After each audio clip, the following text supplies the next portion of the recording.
I want to begin with something simple and unsettling.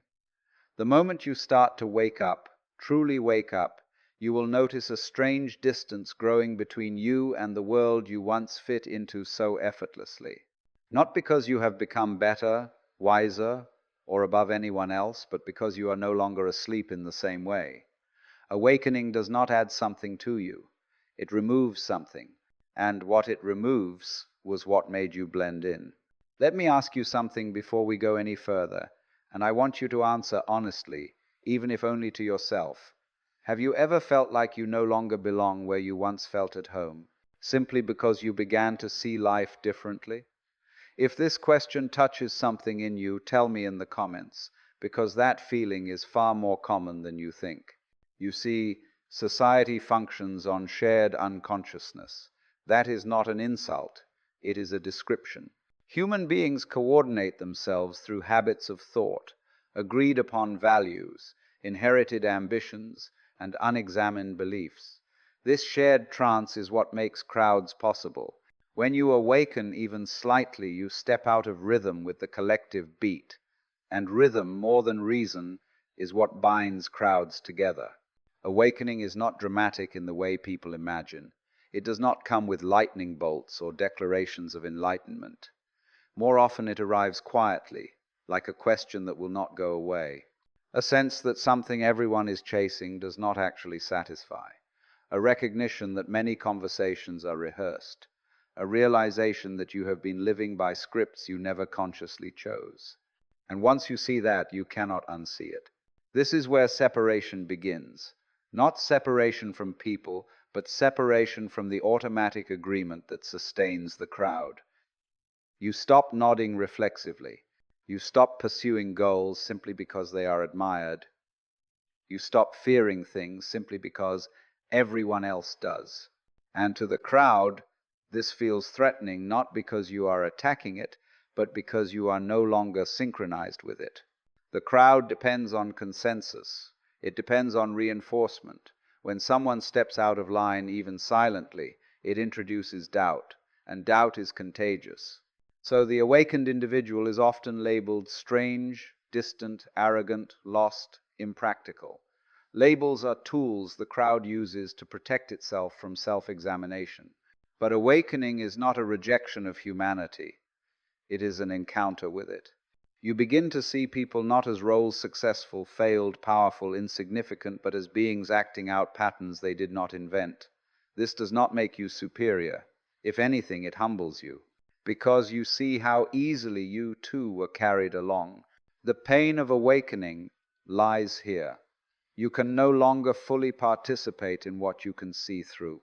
You can still play the game, but you know it is a game. You can still wear the mask, but you feel it on your face. And that awareness creates a subtle but persistent sense of distance. Many people interpret this distance as loneliness. They think something has gone wrong. They assume awakening was a mistake. So they try to go back to sleep.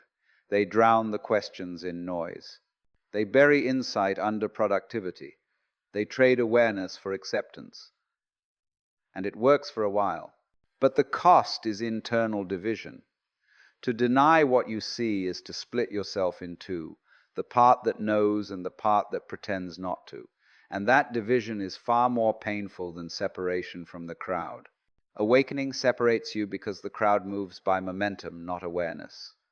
It follows trends, fears, exclusion, worships appearances, and rewards repetition. Awakening interrupts momentum. It introduces pause. And pause feels like resistance in a world addicted to speed. Notice how uncomfortable silence makes people. Notice how quickly conversations turn into performances. Notice how rarely people listen without preparing to reply. When you awaken, you notice these things not to judge them, but because you are no longer hypnotized by them. And this noticing changes how you move through the world. You speak less, but more honestly. You listen more, but with less urgency to agree. You participate, but without the desperation to be validated. And to those still immersed in the crowd, this can look like withdrawal. But it is not withdrawal, it is clarity. Awakening separates you because it removes your dependence on external permission. You no longer need the crowd to tell you who you are, what matters, or where meaning lives. And when the crowd cannot define you, it does not know where to place you. This is why awakening is often misunderstood as alienation. But alienation is being cut off from yourself. Awakening does the opposite. It reunites you with yourself, even if that reunion temporarily distances you from others. If you are experiencing this separation right now, I want you to consider this carefully. What if the distance you feel is not a loss, but a recalibration? What if you are not being pushed away from life, but being drawn closer to it without intermediaries? Stay with me, because this separation has a purpose, and once you understand it, you will no longer fear standing apart from the crowd. When this separation deepens, something very important happens inside you. You begin to notice that the crowd is not wrong, it is simply unconscious. And that distinction matters because it removes resentment from the process. Awakening is not about standing against the world. It is about no longer being driven by it. At this stage, many people feel a quiet grief. Not dramatic sorrow, but a subtle mourning for the simplicity that has been lost. It was easier when life felt clearly mapped out, when success had a single definition, when right and wrong were packaged neatly. Awakening dissolves these simplifications, and with their disappearance comes uncertainty. But uncertainty is not a flaw. It is the natural state of a mind that is no longer pretending to know what it does not. The crowd, on the other hand, is deeply invested in certainty. Certainty creates identity. Certainty creates hierarchy. Certainty allows people to say, I am right, and therefore I belong. When you awaken, you see how fragile this certainty is, how often it is borrowed, how aggressively it is defended. And because you no longer cling to it in the same way, you become difficult to categorize. This is where real separation is felt, not in physical isolation, but in conversation, in priorities, in emotional reactions. You find that arguments no longer interest you in the same way. Not because you have no opinions, but because you see how opinions are often substitutes for security. You notice how debates are rarely about truth and almost always about identity. So you stop feeding them. This does not make you passive. It makes you precise. You choose your words more carefully. You engage where there is openness, and you withdraw where there is only noise. To the crowd, which thrives on constant reaction, this restraint feels like absence. And absence is uncomfortable to those who depend on constant stimulation. Another thing happens here that few people talk about. Awakening removes your appetite for comparison. You no longer measure yourself constantly against others. You no longer need to be ahead, above, or admired. And without comparison, the competitive glue of the crowd loses its hold on you. This can be deeply unsettling at first, because comparison is how many people know who they are. Without it, there is a temporary sense of groundlessness. If I am not better or worse, winning or losing, admired or dismissed, then who am I? This question cannot be answered by the crowd. It can only be lived. So you begin to live more quietly, more inwardly, not withdrawn, but rooted. You are less impressed by displays of success and less threatened by displays of power. You see how temporary all of it is, how quickly the crowd moves on to the next idol, the next outrage, the next story. And because you see this, you no longer rush. The crowd is always rushing, rushing to keep up, rushing to stay relevant, rushing to avoid being left out. Awakening slows you down, not artificially, but naturally. You stop mistaking urgency for importance. This change in pace alone can separate you dramatically. People may say you have changed, that you are less driven, less ambitious, less intense, but what they are really noticing is that you are no longer anxious in the same way. Anxiety is the engine of the crowd. fear of missing out, fear of falling behind, fear of not mattering. When awakening loosens these fears, the engine stalls, and you begin to move under your own power. Now here is the paradox. As you separate from the crowd psychologically, your compassion often increases. You see more clearly how trapped people are in roles they did not consciously choose. You see how suffering is multiplied by unconsciousness. And this understanding softens you, but softness is often misread as weakness. You may find that fewer people seek your approval, but more seek your presence. Fewer want your agreement, but more feel strangely at ease around you. This is because you are no longer broadcasting need. You are no longer asking to be reflected back to yourself, and that is rare. Awakening separates you from the crowd because it ends your dependence on being carried. You are walking now, slowly, perhaps awkwardly, but consciously. And walking consciously means you will not always move in the same direction as everyone else. If this feels uncomfortable, let it be uncomfortable. Do not rush to resolve it. Do not rush to belong again. This middle space between the crowd and true inner freedom is where most of the real work happens.